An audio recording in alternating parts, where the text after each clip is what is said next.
सुंदरलाल अपने पूरे परिवार के साथ विष्णुपुर में रहता था। उनका परिवार बहुत खुशहाल था। बड़े बेटे मनीष की शादी के बाद मुकेश भी शादी के लायक हो चुका था और वे लोग पायल को मुकेश के लिए पसंद कर लेते हैं। अब मुकेश की शादी के बाद मैं अपनी सारी जिम्मेदारियों से मुक्त हो जाऊंगा। हाँ पापा, बस हमारे घर में इसी तरह खुशियां बनी रहे और पायल भी इस घर को अपना घर मानकर हमारी खुशियों में चार चांद लगा दे। कुछ दिन बाद मुकेश की शादी पायल से हो जाती है। पूजा पायल को अपनी छोटी बहन की तरह मानती है। इस घर को अपना ही घर समझो पायल। पिताजी ने मुझे कभी अपनी बहू नहीं समझा, वे मुझे अपनी बेटी की तरह ही मानते हैं। अब तुम भी इस घर की बेटी ही हो। तुम्हें किसी भी चीज की जरूरत होगी तो बिना हिचकिचाए मुझसे कहना। ठीक है भाभी। अगले दिन सब एक साथ खाने की मेज पर बैठे होते हैं। पूजा बेटी, आज खाना तुमने बहुत स्वाद बनाया है। वाह, मजा आ गया। थैंक यू पापा। हाँ भाभी, खाना वाकई बहुत स्वाद बना है। पेट भर गया लेकिन मन नहीं भर रहा। ये सब कुछ पायल देख रही होती है और उसे लगता है कि इस घर में पूजा की ही चलती है। उसका पति भी पूजा की ही तरफदारी करता है। उसी वक्त वो अपने मन में ठान लेती है कि एक दिन वो इस घर में पूजा की जगह ले लेगी। 6 महीने बीत जाते हैं और एक दिन पायल को पता चलता है कि वो माँ बनने वाली है। I am pregnant. तुम पापा बनने वाले हो। व्हाट? तुमने मुझे इस दुनिया की सबसे बड़ी खुशी दी है Payal. Thank you so much. I am नहीं, वी आर प्रेग्नेंट कहो। ये बच्चा हम दोनों के प्यार की निशानी है।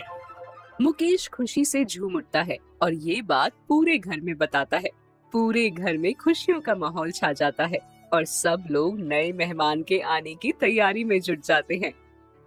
पायल, इस घर को जिसका इंतजार था, तुम्हारी वजह से वो दिन आया है। इस घर के वारिस को तुम जन्म देने वाली हो। मैं बदनसीब अभागन, मेरे नसीब में तो माँ बनने का सुख है ही नहीं। तो क्या हुआ भाभी, फिर भी तो इस घर में आप ही की चलती है। पायल को लगता है कि अब सब कोई उसे ही ज्यादा मानेंगे और पूजा की इज्जत कम हो जाएगी। लेकिन जैसा पायल ने सोचा था वैसा कुछ भी नहीं होता। वो लोग आज भी पूजा को ही मान और इज्जत ज्यादा देते हैं। ये सब पायल से बर्दाश्त नहीं होता।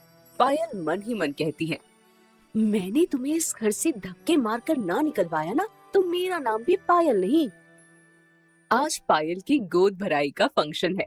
मोहल्ले के कुछ लोग और रिश्तेदार उनके घर पर आए हैं। पायल ने भी अपनी कुछ सहेलियों को बुलाया है।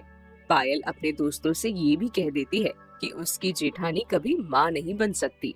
पूजा भाभी, हमारी दोस्त ने तो आते ही इस घर को वारिस दे दिए। सुना है आप तो बांझ है।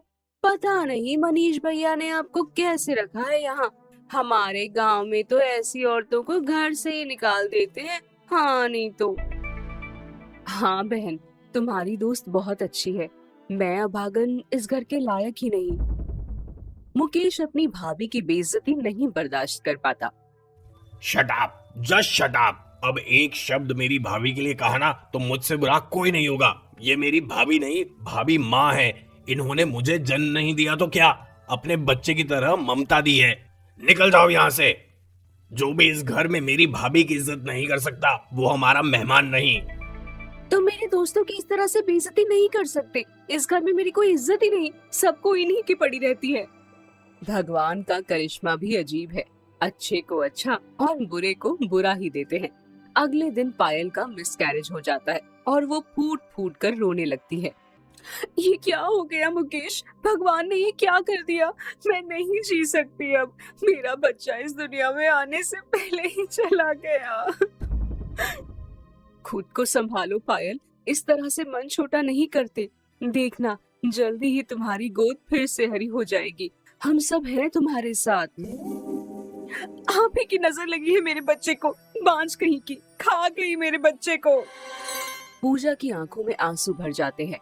मुकेश गुस्से से आग बबूला हो जाता है और पायल को थप्पड़ मार देता है। गुस्से में पायल उसी वक्त घर छोड़कर अपने मायके चली जाती है। ये क्या कर दिया मुकेश तुमने, रोक लो पायल को। वो पहले से ही इतनी दुखी है। मैंने उसकी बात का कभी बुरा नहीं माना। वो बच्ची है अभी। रोक लो मुकेश, उसे रोक लो।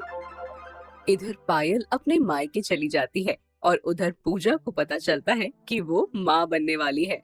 शादी के इतने दिन के बाद ये दिन हमारे नसीब में आया है मनीष। काश पायल भी हमारी खुशियों को बांटने के लिए यहाँ होती। पूजा मुकेश को पायल को घर वापस लाने के लिए कहती है। भाभी के समझाने पर मुकेश पायल को घर लाने के लिए उसके मायके जाता है। भाभी माँ बनने वाली हैं, इस वक्त उन्हें देखभाल की जरूरत है। तुम मेरे साथ वापस चलो। मैं नहीं चाहूंगी तुम्हारे साथ, उस घर में मेरी कोई इज्जत ही नहीं है, क्यों जाऊं मैं तुम्हारे साथ। पायल के दिमाग में एक षड्यंत्र आता है। उसे लगता है कि बच्चा होने के बाद पूजा की इज्जत उस घर में और बढ़ जाएगी, तो क्यों ना उस बच्चे को ही मरवा दिया जाए।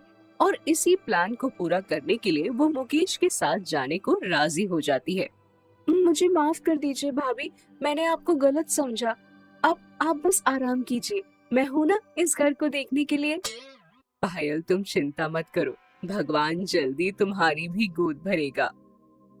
कुछ दिन बाद पायल और पूजा डॉक्टर के पास रेगुलर चेकअप के लिए जाते हैं और रास्ते में पायल अपने मन की भड़ास पूजा पर निकाल देती है। आपको क्या लगता है कि मैं आपको पसंद करती हूँ? जी नहीं, आई हेट यू। मैं नफरत करती हूँ आपसे। इस घर में जब से मैं आई हूँ तब से सब आप ही की गुलामी करते हैं। मैं इन लोगों के लिए कुछ भी नहीं। तुम्हारे दिल में मेरे लिए इतनी नफरत है।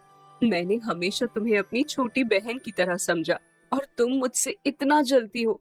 तुम चाहती हो तो मैं इस घर को छोड़कर चली जाऊंगी। तुम बस मेरे मुकेश का ध्यान रखना। आपको क्या लगता है कि ऐसा कहकर आप मेरी नजर में अच्छी बन जाएंगी? ऐसा नहीं है पायल। पायल दूसरे दिन पूजा को छत से धक्का देने ही वाली होती है कि तभी वहाँ मुकेश आ जाता है और सब देख लेता है और अपनी भाभी को बचा लेता है। तुम इतना गिर जाओगी पायल, मैंने कभी नहीं सोचा था। इतना नफरत करती हो तुम भाभी से, तुमने ये तक नहीं सोचा कि उनकी कोख में एक बच्चा पल रहा है। कम से कम एक औरत होने के नाते बच्चे का ख्याल कर लेती। क्या करती मैं मुकेश, तुम ही बताओ। जिस दिन से मैं इस घर में ब्याह कर आई हूँ सब पूजा पूजा ही करते हैं। मुझे तो कोई इस घर में कुछ नहीं समझता। निकल जाओ तुम यहाँ से, मेरी नजरों से दूर हो जाओ। मुझे तुमसे कोई रिश्ता नहीं रखना। ऐसा मत कहो मुकेश, मैं तुमसे प्यार करती हूँ। नहीं चाहिए मुझे ऐसा कोई भी आदमी जो मेरी माँ जैसी भाभी की इज्जत ही नहीं करता। मुकेश पायल को तलाक दे देता है और उसे अपनी जिंदगी से हमेशा के लिए बाहर